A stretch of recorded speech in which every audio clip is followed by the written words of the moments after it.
لقد كان لكم في رسول الله أسوة حسنة صدق الله مولانا العظيم وبلغنا رسوله الأمين الكريم ونحن على ذلك لمن الشاهدين والشاكرين والحمد لله رب العالمين.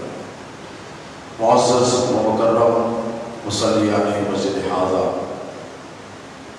خطبہ مسنونہ میں نے جس آیہ کریمہ کی تلاوت کا شرف حاصل کیا ہے، اللہ رب تبارک و تعالیٰ قرآن پاک میں ارشاد فرماتا ہے لقد کان لکم فی رسول اللہ اسوۃ حسنہ، کہ اے محبوب ہم نے آپ کو وہ اسوہ عطا فرمایا ہے، سب سے بہترین طریقہ عطا فرمایا ہے۔ اے لوگوں، میرے محبوب کا جو طریقہ ہے وہ سب سے بہترین طریقہ ہے۔ میرے محبوب کا جو اسوہ حیات ہے وہ سب سے بہترین اسوہ حیات ہے۔ یعنی اللہ فرما رہا ہے کہ جو حضور کی طرز زندگی ہے، یعنی زندگی گزارنے کا طور اور طریقہ ہے، اللہ فرماتا ہے کہ اس سے بہتر طور طریقہ تو ہم نے کسی کو بھی عطا نہیں کیا ہے۔ تنہائی تھی، خوف تھا، ہراس تھا، یعنی دنیا میں تنہا تھے، تو انہوں نے کس حسن خوبی سے زندگی کو گزارا ہوگا آپ سوچیں۔ آپ ایک گھر میں تھوڑی دیر اکیلے رہے تو اکتا جاتے ہیں، بے چین و بے قرار ہو جاتے ہیں، لیکن آدم کو تو اللہ نے ساری کائنات میں تنہا بھیجا، کوئی نہیں تھا، حوا بھی ابھی نہیں ملی، تنہا زندگی گزاری۔ تو آدم علیہ السلام کا طور طریقہ حیات زندگی بہترین ہو سکتا تھا۔ لوگ کہیں گے کہ بھئی انہوں نے تو زندگی کے اصول مرتب کیے، انسان کو چلنا، کھانا، پینا، پہننا، اوڑھنا، زندگی کیسے گزاری جائے، پھل کیسے کھائے جائے، کیسے پھلوں سے، جھاڑ سے، پیڑوں سے، زمین سے غذا نکالی جائے، استفادہ کیا جائے، یہ انہوں نے طریقہ سکھایا۔ تو ہو سکتا ہے کہ ان کا طریقہ سب سے بہترین ہو، لیکن نہیں، اللہ نے یہ نہیں کہا کہ آدم تمہاری طرز زندگی سب سے بہترین۔ پھر اس کے بعد نوح علیہ السلام آئے، ساری انسانیت ہی کو نہیں بلکہ جن، پرند، درندے، جتنے جانور کائنات میں آپ کو جو کچھ نظر آ رہا ہے، ان سب کے لیے کشتی بنائی، ان سب کو جوڑوں میں بٹھایا، یعنی پیرس لیے سب کو بٹھایا۔ تو اتنا بڑا انہوں نے فریضہ انجام دیا، تو لوگوں کو یہ گمان ہو سکتا ہے کہ نوح کی زندگی کا طریقہ سب سے بہترین تھا، ہے کہ نہیں؟ کیونکہ انہوں نے کتنا بڑا کام کیا بتائیں۔ آپ ایک پریوار کو، ایک خاندان کو، ایک قبیلے اور فیملی کو لے کر نہیں چل سکتے، انہوں نے تو ساری انسانیت کو بٹھایا، پرندوں کو بٹھایا، چرندوں کو بٹھایا، درندوں کو بٹھایا، حشرات و لڑتے، کیڑے مکوڑے، سب کو لے کر طوفان سے سلامتی کے ساتھ لے کر نکل گئے۔ تو ان کا طریقہ بہترین ہونا چاہیے تھا، لیکن اللہ نے فرمایا نہیں۔ دیگر انبیاء کرام کی حیات طیبہ کی طرف چلیں، حضرت سلیمان علیہ السلام، ان کو تو اللہ رب تبارک و تعالیٰ نے انسانوں پر ہی نہیں بلکہ جنوں پر بھی حکومت عطا فرمائی تھی، اور صرف زمین پر نہیں بلکہ اللہ نے سلیمان کے لیے ہواؤں کو بھی مسخر کر دیا تھا۔ لیکن ہزاروں سال کے بعد لوگوں نے ہوائی جہاز بنائے، ایئر کرافٹس بنائے، راکٹس بنائے۔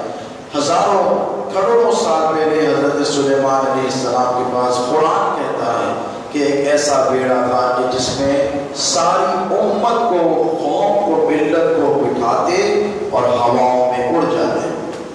تو یہ معمولی اللہ رب تبارک و تعالیٰ نے لیکن ان کے متعلق بھی نہیں فرمایا کہ ہم نے تم کو بہترین اسوہ حیات عطا فرمایا ہے۔ دیگر سلسلہ لا انتہائی ہے، اگر میں آپ کو مثال کے طور پر بتانا چاہوں تو فہرست بہت طویل ہو جائے گی، لیکن دوستوں سمجھنے والی یہ بات ہے کہ اللہ نے تمام انبیاء کرام کو طرز حیات، زندگی گزارنے کے طریقے ضرور عطا فرمائے، اور ایک سے پڑھ کر ایک تھے، ایک سے پڑھ کر ایک نے خدمت انجام دی۔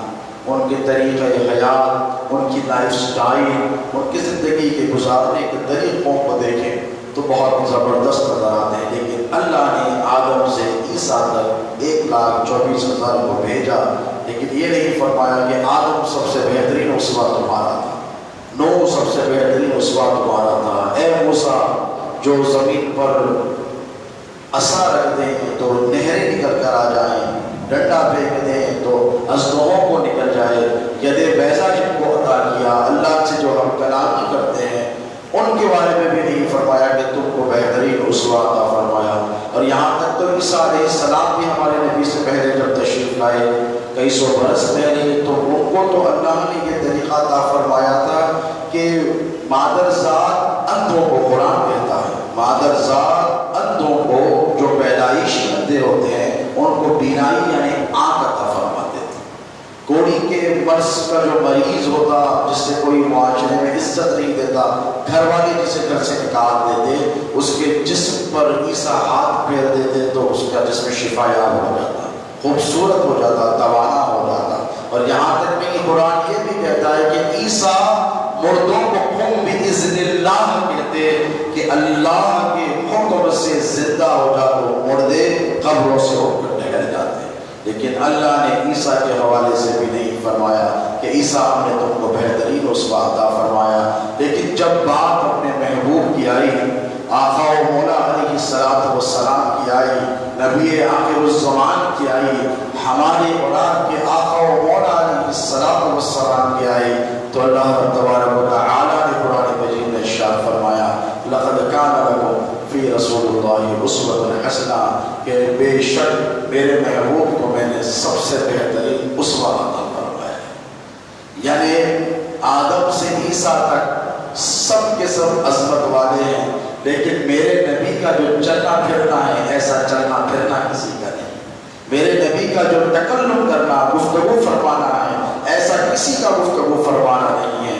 میرے نبی کی جو ہمدردی ہے، میرے نبی کی جو لوگوں سے محبتیں اور محبتیں ہیں، جو طرز حیات ہے، جو زندگی ہے، اخلاق ہے، آداب ہے، عادات ہے، اتباع سے محبتوں کا جو سلوک اور رویہ ہے، یا پھر اپنے گھر والوں سے، اپنی بیویوں سے، اپنے رشتہ داروں سے، اپنی آل سے، اپنی اولاد سے، اپنی امت سے، اپنے چاہنے والوں سے، اپنے دشمنوں سے تک جو میرے نبی کا جو طور طریقہ اور اسوہ ہے، محبوب ایسا تو کسی کو عطا ہی نہیں کیا گیا، ایسی محبت کسی کو عطا ہی نہیں کی گئی۔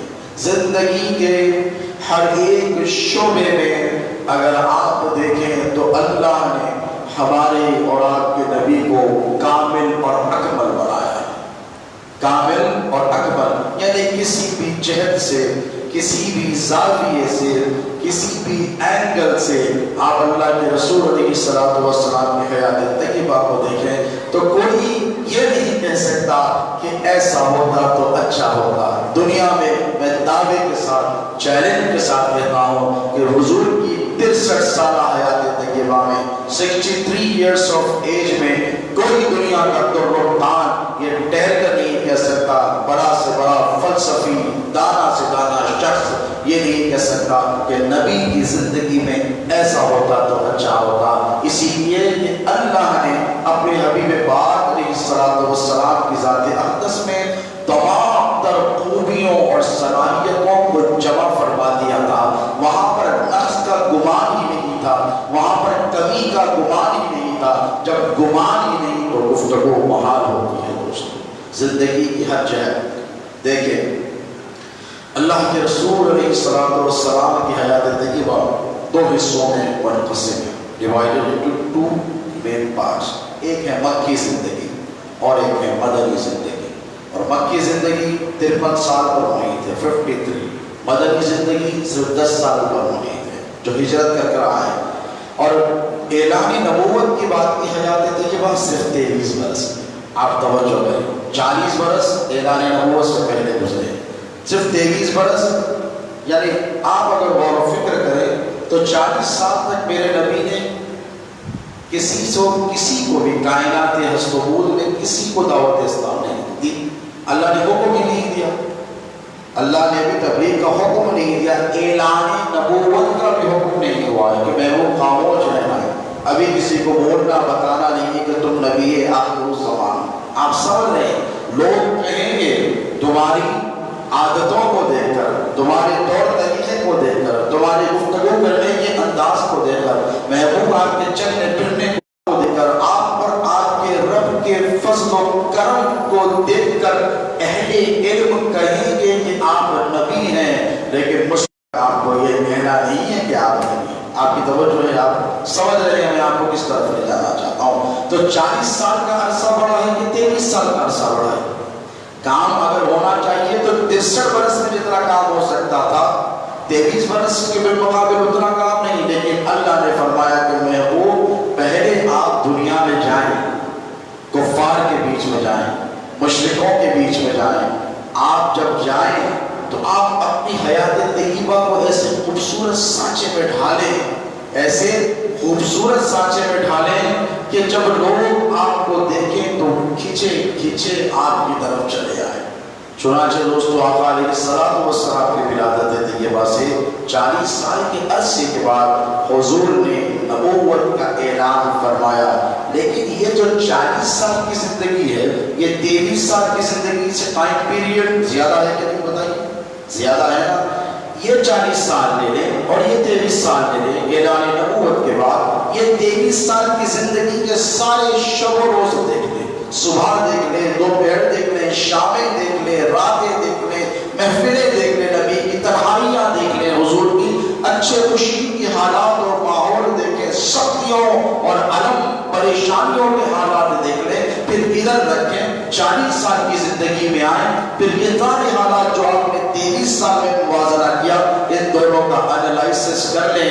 میرے آقا و مولا علیہ السلام کی حیات طیبہ میں اعلان نبوت سے پہلے جو عادات تھے، جو اخلاق تھے، جو دور تھے، جو طریقے تھے، وہی 40 سال یعنی اعلان نبوت کے بعد بھی وہی حالات، کوئی تبدیلی نہیں آئی۔ آپ سمجھ رہے ہیں میں آپ کو کیا کہنا چاہتا ہوں کہ حضور پاک علیہ السلام کو، میرے اولاد کے نبی پاک علیہ السلام کو اللہ رب تبارک و تعالیٰ نے ایسے سانچے میں ڈال کر اس کائنات ہست و بود میں روانہ کیا کہ لوگ یہ نہ کہیں کہ دیکھو نبوت کے بعد کے حالات الگ ہیں، نبوت سے پہلے کے حالات الگ ہیں۔ آپ سمجھ رہے ہیں؟ کسی کے پاس پیسہ نہیں، دولت نہیں، ایک دم اس کے پاس دولت آ جاتی ہے، بہت سارا پیسہ آ جاتا ہے۔ کوئی روڈ پہ چلنے والا ایک دم بادشاہ بن جاتا ہے، کوئی MLA بن جاتا ہے، کوئی لیڈر بن جاتا ہے، کوئی چیف منسٹر بن جاتا ہے، چائے والا اس ملک کا پرائم منسٹر بن جاتا ہے۔ تو اس کے پہلے کے حالات دیکھیں، اب کے حالات دیکھیں۔ آپ کو موازنہ جب کریں گے، آپ ڈفرینشیٹ جسے کہا جاتا ہے یعنی تفریق کریں گے، تو آپ بولیں گے کہ پہلے تو ایسا تھا، اب اقتدار پہ بیٹھا تو ایسا ہو گیا۔ اگر کم ظرف رہے گا تو اور زیادہ کم ظرف ہو جائے گا، اگر پہلے بدمعاش تھا تو حالات بدل جاتے ہیں۔ ہاں اگر اچھا رہتا تھا لوگوں کے ساتھ غریبی کی وجہ سے، مفلوق الحالی کی وجہ سے، لیکن دولت کیا کرتا تھا، تھوڑا سا پیسہ کیا آ گیا، گردن اکڑ گئی ہے، ہم کو پہچان نہیں رہا ہے کہ نہیں، ہم کو پہچان نہیں رہا ہے، ہمیں دیکھ نہیں رہا ہے، چھوٹے موٹے لیڈر بن گئے تو لوگوں کے سلام نہیں دیتے ہیں۔ آپ سمجھیں، آپ دیکھیں، آپ اپنی زندگی میں معاوضہ نہ کریں۔ میں کسی کو تنقید کے لیے نہیں کہہ رہا ہوں، بلکہ آپ کو مثال کی طور پہ سمجھا رہا ہوں۔ یعنی منصب آ گیا تو مزاج بدل گیا، اقتدار آ گیا تو مزاج بدل گیا، تھوڑا پیسہ آ گیا مزاج بدل گیا، کم علم کے پاس، جاہل کے پاس علم آ گیا، تھوڑا سا پڑھ لکھ گیا، کسی کو دیکھتا نہیں، گھر جاؤ بھائی جاہلوں سے پر بات نہیں کرتے، آپ کے ساتھ ہم کیا بات کریں گے، ہمارے پاس ڈگری ہے، فلاں ڈگری ہے۔ تو آپ دیکھیں زندگی میں غور و فکر کریں تو انسان کے مزاج میں اقتدار کے ساتھ، منصب کے ساتھ، دولت کے ساتھ تبدیلی رونما ہو جاتی ہے، لیکن اللہ تبارک و تعالیٰ نے اپنے حبیب پاک علیہ السلام کے قدموں میں ساری کائنات کی نعمتوں کو رکھ دیا۔ سلیمان علیہ السلام کو جو طاقت و قوت عطا فرمائی گئی، آسمانوں میں اڑا کرتے تھے، انسانوں پر تو انسانوں پر، جنوں پر حکومت کرتے تھے، لیکن اللہ تبارک و تعالیٰ نے اپنے محبوب پاک علیہ السلام کو وہ اختیارات عطا فرمائے کہ میرے نبی لوگوں کے جسموں پر نہیں دلوں پر حکومت کیا کرتے تھے۔ حضور کی حیات طیبہ پر غور کریں دوستو، لقد کان لکم فی رسول اللہ اسوۃ حسنہ۔ حضور کی حیات طیبہ مکے کی زندگی ہے، آپ تو بہت اچھے ماحول میں رہتے ہیں، آپ کا ہمسایہ کلمہ گو مسلمان ہے، 4 قدم پر مسجدیں ہیں، لیکن میرے حضور جب تشریف لائے، میرے نبی پاک علیہ السلام جب اس کائنات میں آئے، مکے کی زندگی میں آئے، تو مکے میں ایسا ماحول نہیں تھا دوستو، ہر طرف گناہ تھے، ہر طرف عریانیت تھی، ہر طرف بےہودہ مزاج کی تھی، ہر طرف گناہ تھے، دعوتیں گناہ دی جاتی، دعوتیں گناہ دی جاتی۔ آپ اپنے معاشرے کو صالح بنانے کے لیے کتنی کوششیں کرتے ہیں، اگر اونٹ پٹانگ لوگ آپ کے محلے میں آ کر بس جائیں تو آپ انہیں رہنے نہیں دیتے، آپ انہیں پسند نہیں کرتے۔ میرے نبی کے مزاج میں تو اتنی نفاست تھی، اتنی نفاست کہ آپ نیکی کی طرف مائل ہو کر گناہوں سے بچنے کے لیے ہمیشہ کوشاں رہتے ہیں۔ حضور کی حیات طیبہ میں مکے کی دبگلیوں سے گزرتے تو آقا کی طرز حیات یہ تھی، ادھر سے چلتے، اگر دیکھتے کوئی ادھر شراب پی رہا بیٹھا ہوا ہے تو حضور راستہ بدل کر ادھر چلے جاتے، اگر ادھر دکان لگی ہوئی ہے شراب کی، شرابیوں کی جماعت بیٹھی ہے تو حضور راستہ بدل کر ادھر چلے جاتے، کسی کو کوئی داغ نہیں کی، اختلاف نہیں کیا۔ یہ آقا علیہ السلام کی حیات طیبہ کا ایک نمونہ تبارک و تعالیٰ نے 40 سالہ حیات طیبہ جو اعلان نبوت سے پہلے تھی اس میں ہم کو آپ کو بتایا۔ تو دوستو ہمیں کیا سیکھنا چاہیے؟ یہ کہ آج ہم تھوڑی سی ماڈرن ایجوکیشن حاصل کر لیتے ہیں تو دنیا کے بڑے بڑے فلاسفرز کی زندگی کو غور و فکر کرتے ہیں، ارے اس کی زندگی کتنی زبردست ہے، کیسے زبردست زندگی گزارتا تھا۔ جو اسکول اور کالج جانے والے بچے ہیں وہ غور سے سنیں، اس کے بعد تو آپ کالج میں آتے ہیں، یونیورسٹی لیول پر آتے ہیں اور زیادہ پڑھتے ہیں تو کوئی کسی سے متاثر ہو جاتا ہے، سائنس میں جائے تو نیوٹن سے متاثر ہو جاتا ہے، چارلس ڈارون سے متاثر ہو جاتا ہے، سیاست میں آئے تو ابراہم لنکن سے، ونسٹن چرچل سے متاثر ہو جاتا ہے، اڈولف ہٹلر سے متاثر ہو جاتا ہے۔ لیکن نہیں دوستو، دولت مندوں کی طرف آئے تو مارک زوکربرگ آپ کو نظر آتا ہے، بل گیٹس نظر آتا ہے، امبانی نظر آتا ہے، کتنی دولت ہے، اور ہمارے نوجوان اسی کے پیچھے جانے لگتے ہیں۔ دوستو ہمارے لیے اسوہ حسنہ اللہ رب تبارک و تعالیٰ نے کسی کافر و مشرک میں نہیں رکھا ہے، بلکہ یاد رکھیں کہ سب سے بہترین اسوہ حسنہ جو ہے indeed the best example for you is in the life of my prophet۔ حضور فرماتے ہیں، اللہ فرماتا ہے کہ بہترین اسوہ تمہارے لیے یہی ہے کہ تم میرے نبی کی اتباع کرنے لگو۔ کیا کرنے لگو؟ میرے نبی کی اتباع کرنے لگو۔ دیکھو کہ نبی چلتے کیسے ہیں، پھرتے کیسے ہیں، اٹھتے کیسے ہیں، بیٹھتے کیسے ہیں، حضور کی اخلاق کریمہ کیسے ہیں۔ لوگوں سے میرے آقا پاک علیہ السلام اس نرمی سے گفتگو فرمایا کرتے۔ آج معاشرے میں دیکھیے آپ جو بزنس مین لوگ ہوتے ہیں ان کے پاس سب کے لیے وقت ہے، دولت کے لیے وقت ہے، بینک مینیجر کال کرے گا فوراً چلے جائیں گے، بزنس ڈیل ہوگی فوراً چلے جائیں گے، بزنس کے کام ہوں گے، گھر پہ ٹائم نہیں ہے، بیوی پریشان ہے، شوہر جا رہے ہیں، کہاں جا رہے ہیں؟ کمانے جا رہے ہیں۔ صبح آپ ماحول دیکھیں، ایک بیچاری جسے اللہ نے صنف نازل بنایا ہے، عورت کیا بنایا؟ صنف نازل۔ آدمی پاورفل ہے کہ عورت پاورفل؟ بتائیے، آدمی پاورفل ہے نا، اسٹرانگ، کمپیریزن کریں گے تو کون ہے؟ عورت نازک ہے، لیکن عورت پر آپ نے زیادہ بوجھ ڈال کے رکھا ہے۔ 5 بجے رات کو وہ اٹھے، کھانا وہ پکائے گی۔ دیکھیے آپ معاشرہ، یہ میرے گھر کے بھی یہی حالات ہے، کچھ مختلف نہیں کہ میں آسمان سے اتر کے نہیں آیا ہوں۔ وہ صبح اٹھے گی، کپڑے دھوئے گی، کپڑے استری کرے گی، کھانا پکائے گی، بچوں کو تیار کرے گی، اسکول کو بھیجائے گی، پھر اس کے بعد گھر کی صفائی کرے گی، اور آپ ہیں کہ ماشاءاللہ سوتے رہے گی۔ دیکھیں آپ کیوں آن کر رہے ہیں؟ بیوی پر، اپنے بچوں کے اوپر آپ سوتے رہیں گے، وہ پھر جاگتے رہیں گے، رات میں بھی نیند ڈسٹرب رہے گی، بچے چھوٹے رہیں گے، اسکول کو بھی جائے گی۔ ایک عورت پر کتنی ذمہ داریاں ڈالی گئی ہیں، لاد دی گئی ہیں، اللہ نے اتنی نہیں ڈالی جتنی ہم نے معاشرے میں عورت پر ذمہ داریاں ڈال دی ہیں۔ پھر اٹھے گی، پھر کھانا پکائے گی، پھر شام میں بچے آئیں گے، پھر ان کو کھلائے گی، سوتے وقت تک آپ کا کام کرتے رہے گی۔ اور آپ کیا کریں گے؟ آپ نکلیں گے، کام کریں گے، 4 پیسے لائیں گے، بھیج دیں گے، پھر آئیں گے، پھر اس سے کہیں گے کہ کھانا نکالو، پھر اس سے کہیں گے پانی کی گلاس تک اٹھ کر ہم نہیں پیتے، ہم بیوی سے کہتے ہیں کہ تم اٹھ کر دو۔ کیوں؟ اسی لیے کہ ہم نے ہمارے نبی کی حیات طیبہ کو دیکھا ہی نہیں ہے، ہم نے غور و فکر ہی نہیں کی ہے، ہم نے دیکھا نہیں کہ میرے نبی ام المومنین عائشہ صدیقہ کے ساتھ کیسا سلوک کرتے تھے۔ میرے نبی کو ایک نہیں دوستو 11 بیویاں تھیں، کتنی؟ 11 ازدواج تھی، اور ایک ہی وقت میں 9 ہمیشہ باحیات رہی ہیں۔ 9 بیویوں کے ساتھ 9 بیویوں میں سے کوئی ایک زوجہ مطہرہ نے حضور سے کبھی زندگی میں شکایت نہیں کی کہ یا رسول اللہ آپ نے میرا خیال نہیں رکھا۔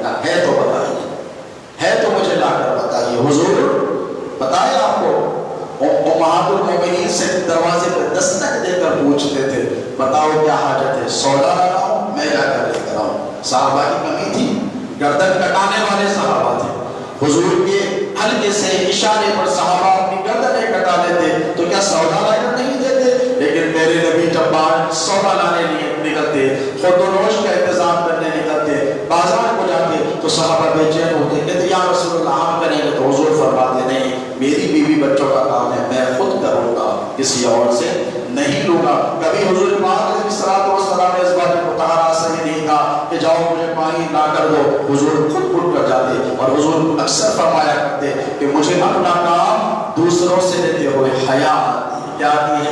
حیا آتی ہے، اولاد سے نہیں ہے۔ سید کائنات وقت حضور نہیں کہتے جاؤ پانی لے کر آؤ، خود اٹھ کر جاتے اور پانی پیتے، اور یہاں تک کہ اگر میرے نبی کی جوتے کا تسمہ ٹوٹ جاتا تو حضور ہمارے جن کے ادنا سے اشارے سے چاند کے دو ٹکڑے ہو جاتے ہو، ارے جن انگلیوں سے اشارہ کرے تو پانی کے فوارے نکل آتے ہو، جن انگلیوں سے اشارہ کر دے تو ڈوبا ہوا سورج پلٹ کر آتا ہو، وہ نبی کو آپ اپنے گھریلو زندگی میں دیکھیں، جوتا ٹوٹ گیا ہے تو میرے نبی بیٹھ کر جوتے کو تسمے کو سی رہے ہیں۔ یہ ہے لقد کان لکم فی رسول اللہ اسوۃ حسنہ۔ دوستو، نوجوانوں، اگر آپ کی بیوی نہیں تو ماں تو ضرور ہے، ماں پر زیادہ بوجھ مت ڈالو۔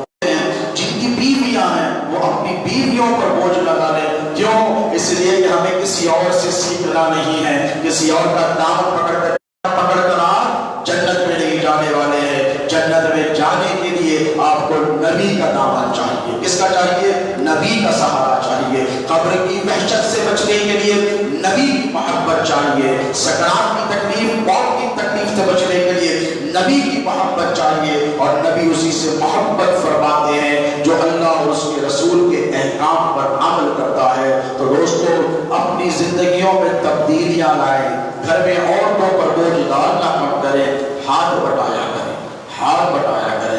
ارے میرے آقا علیہ الصلوۃ والسلام کو کسی زوجے کو طہارا نے دیکھا کہ حضور کھانا ایسا رکابی میں رکھا ہوا ہے، ایسے دیواریں بنا کر اپنی زوجہ کو کھلا رہے ہیں۔ آپ نے کبھی کھلایا؟ کھلایا؟ ڈرتے ہیں معاشرے سے، ارے بھائی کیا بولے گا، بھاوچ کیا بولے گی، جوڑوں کا غلام ہو گیا۔ نہیں دوستو، اور ایک ہمارے معاشرے میں جو سب سے بڑی بیماری ہے وہ یہ کہ آدمی کماتا ہے پیسے، بہت سخی آتا ہے، دیاوان ہے، بہت بڑا دل ہے، دوستوں پر لٹاتا ہے، رشتہ داروں پر لٹاتا ہے، اقربا پہ لٹاتا ہے، اور چار لوگ دیکھ رہے ہوں ایسے نکالی گڈی 500 کی، خیرات کر دیے 500 روپے فقیر کو، لوگ کہتے ہیں وہ کیا بڑا دل ہے، سامنے والے پہ امپریشن، دکان والے پہ امپریشن، بزنس والے پہ امپریشن، کیا بڑا آدمی ہے، نکالا کہ 500 کی دے دیتا، نکالا کہ 100 کی دے دیتا، کیا بڑا گھر میں بیگم آتے بولتے دیکھیے وہ ہونا جاؤ دماغ، یہ مزاج پایا جاتا ہے۔ کیوں؟ اس لیے کہ وہی کرتا ہے انسان جس سے اس کا نفس خوش ہوتا ہے۔ لوگ دیکھ رہے ہیں آپ پیسے لوٹا رہے ہیں، باراتوں میں دیکھیں آپ، ماں کے لیے دوا لایا نہ لایا، دوست کی شادی میں ہزاروں روپے اڑا رہا ہے، کیوں اڑا رہا ہے؟ یہی اگر پیسہ ماں اگر آپ سے پوچھتی ہے کہ بیٹا مجھے دے دے تھوڑے پیسے، بیوی پوچھتی ہے، بچے پوچھتے ہیں کھلونے چاہیے، کپڑے چاہیے، نہیں آپ کے پاس بیوی بچوں کے لیے مانگے اور غریب رشتہ داروں کے لیے پیسہ نہیں ہے، آپ کو تو نفس کی خواہشیں پوری کرنی ہے، نفس کی خواہشیں پوری کریے، پیسہ رات رات پر اٹھا کر آپ نے نہیں دیکھا منظر، اس کی اوقات اتنی نہیں ہوتی ہے جتنے وہ پیسے اڑا دیتا ہے، تنخواہوں کی تنخواہیں باراتوں میں اڑائی جا رہی ہیں، کیوں؟ اس لیے کہ ہم نے نبی پاک علیہ الصلوۃ والسلام کی سیرت طیبہ کو چھوڑ دیا ہے۔ استغفر اللہ، اگر حضور کی حیات طیبہ ہمارے سامنے ہوتی تو ہمارا کس ایسا نہیں کرتے۔ آپ کو پتا ہے میرے نبی فرماتے ہیں کہ تمہاری دولت کا، کمائی کا سب سے بڑا حقدار تمہارے ماں باپ اور تمہارے بچے ہیں۔ کون ہے؟ تمہاری اور بیوی، تمہارے بچے، وہ شخص جو اپنی اولاد پر خرچتا ہے، باہر جا کے صدقہ، چیریٹی کا ایک محاورہ ہے کہ چیریٹی بگنس ایٹ ہوم، اچھا نام گھر سے کیا جائے۔ قُوُّوا أَنفُسَكُمْ وَأَهْلِكُمْ نَارًا، اللہ فرماتا ہے جب ڈرانے کی بات بھی آئے تو پہلے اپنے گھر والوں کو اللہ کے عذاب سے ڈراؤ، باہر والوں کو نہیں۔ مولانا ہے، مفتی صاحب ہے، پتہ نہیں کیا کیا ہے، باہر نکل کر بڑی بڑی باتیں، گھر میں کوئی تبلیغ نہیں، گھر میں کوئی طور طریقہ نہیں، ہمیں جماعتوں کی پڑی ہوئی ہے، ہمیں چلوں کی پڑی ہوئی ہے، کوئی ادھر چلا جا رہا ہے، کوئی ادھر چلا جا کے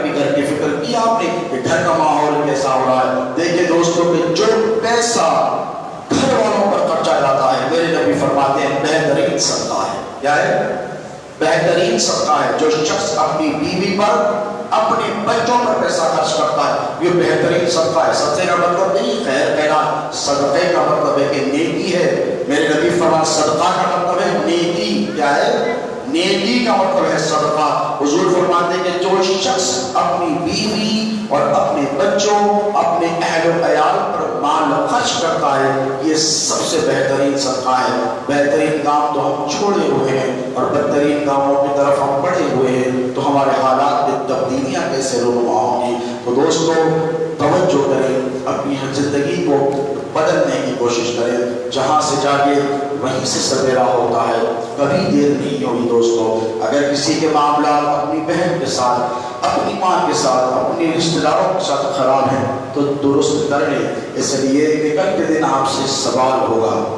آپ سے یہ نہیں پوچھا جائے گا کہ فلاں محلے والے کے ساتھ آپ کے کیسے تعلقات تھے۔ آپ اگر نبیل پورے میں رہتے ہیں تو آپ سے یہ نہیں پوچھا جائے گا کہ یعقوب پورے والے، بہت پورے والوں کے ساتھ آپ کے کیسے تعلقات تھے۔ آپ کا دامن پکڑ کر پوچھا جائے گا ماں کے ساتھ تیرے روابط کیسے تھے، باپ کے ساتھ تیرا سلوک کیسا تھا، بیوی کا حق ادا کرتا تھا کہ نہیں کرتا تھا، اولاد کا حق ادا کرتا تھا کہ نہیں کرتا تھا۔ تو دوستو ان چیزوں پر غور و فکر کرنے کی ضرورت ہے۔ آقا علیہ الصلوۃ والسلام کی سیرت طیبہ پر غور و فکر کرنے کی ضرورت ہے۔ غور و فکر ہی نہیں بلکہ حد المحدود کوشش کرنے کی ضرورت ہے۔ اسلام کوئی سخت مذہب نہیں ہے دوستو، کوئی رنجشوں بندشوں والا مذہب نہیں ہے دوستو۔ اسلام بہت آسان مذہب ہے، بہت خوبصورت مذہب ہے، یہ دین فطرت ہے۔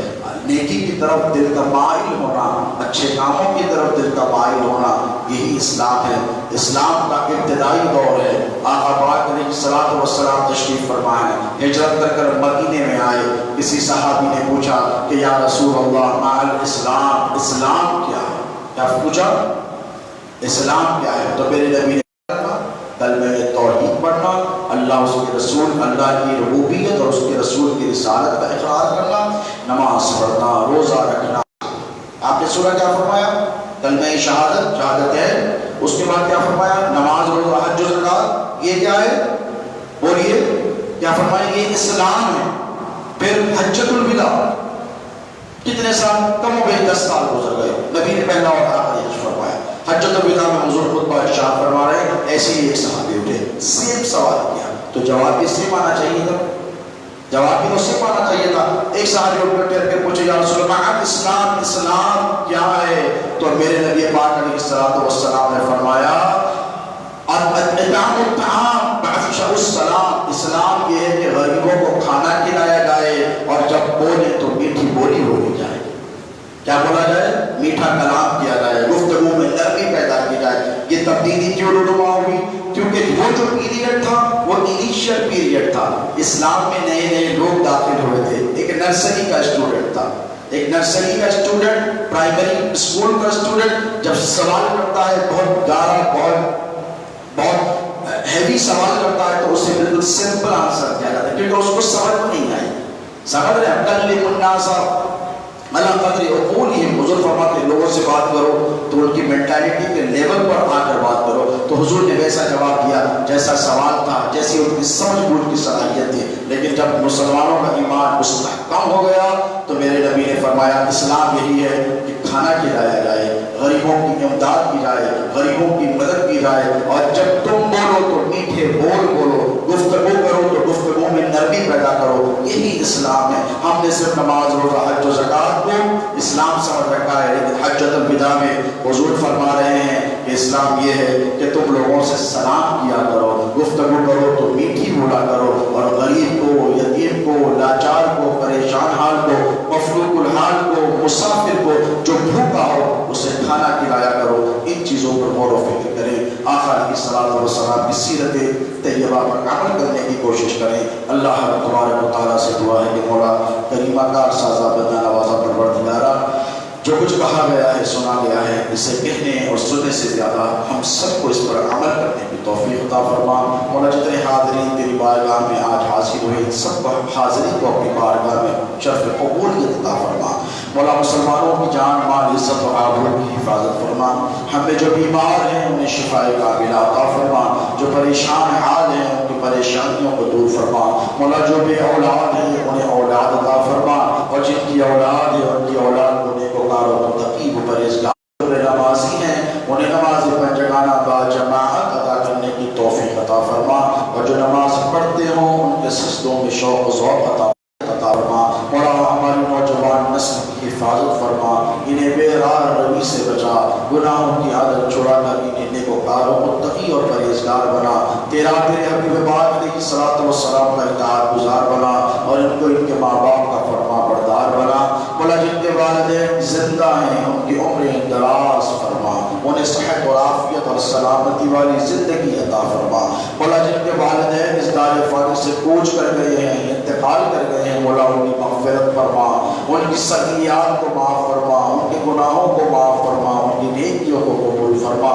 انہیں جنت الفردوس و مأوی میں اعلیٰ مقام عطا فرما مولا ہماری ماؤں بہنوں بیٹیوں کی عزت و عصمت و عفت و آبرو کی حفاظت فرما مسلمانوں کی جان مال عزت و املاک کی حفاظت فرما ہماری عبادت گاہوں کی حفاظت فرما مولا شریعت مصطفی کے قوانین کی حفاظت فرما مولا اس ملک میں رہنے والے کروڑوں مسلمانوں کی جان مال عزت و آبرو کی حفاظت فرما مسلمانوں کے صفوں میں اتحاد عطا فرما اتفاق عطا فرما محبت عطا فرما اخوت عطا فرما ہمارے دانستہ نادانستہ صغیرہ کبیرہ ظاہر پوشیدہ تمام گناہوں کو معاف فرما وصلی اللہ تعالی علی خیر خلقہ سیدنا نبینا شفیعنا حبیبنا و مولانا محمد و آلہ و صحبہ اجمعین وما